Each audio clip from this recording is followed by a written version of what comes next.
ശബരിമലയിലെ സ്വർണം കട്ടകേസിൽ പ്രതിയായ മുൻ എംഎൽഎയെ സിപിഎം സംരക്ഷിക്കുകയാണെന്ന് എഐസിസി സെക്രട്ടറി ടി.എൻ. പ്രതാപൻ പറഞ്ഞു. അഴീക്കോട് മണ്ഡലം കോൺഗ്രസ് കമ്മിറ്റിയുടെ തെരഞ്ഞെടുപ്പ് കൺവെൻഷൻ ഉദ്ഘാടനം ചെയ്യുകയായിരുന്നു അദ്ദേഹം.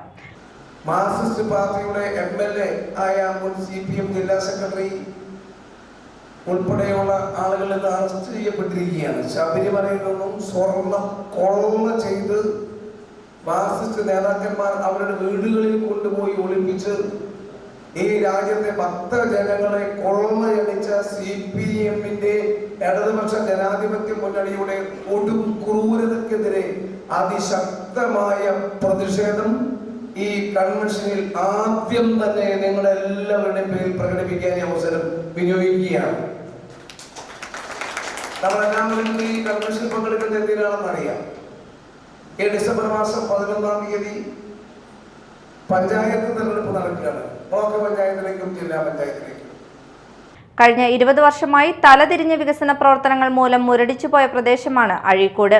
ജില്ലാ പഞ്ചായത്ത് ഉടമസ്ഥതയിലുള്ള ജങ്കാർ ഉപ്പുവെള്ളം കയറി കാഞ്ഞിരപ്പുഴയിൽ നശിച്ചുകൊണ്ടിരിക്കുകയാണെന്ന് പ്രതാപൻ പറഞ്ഞു. കെപിസിസി എക്സിക്യൂട്ടീവ് അംഗം MK അബ്ദുസ്സലാം മുഖ്യപ്രഭാഷണം നടത്തി. മണ്ഡലം പ്രസിഡന്റിന്റെ ചാർജുള്ള PK ചന്ദ്രബാബു അധ്യക്ഷത വഹിച്ചു.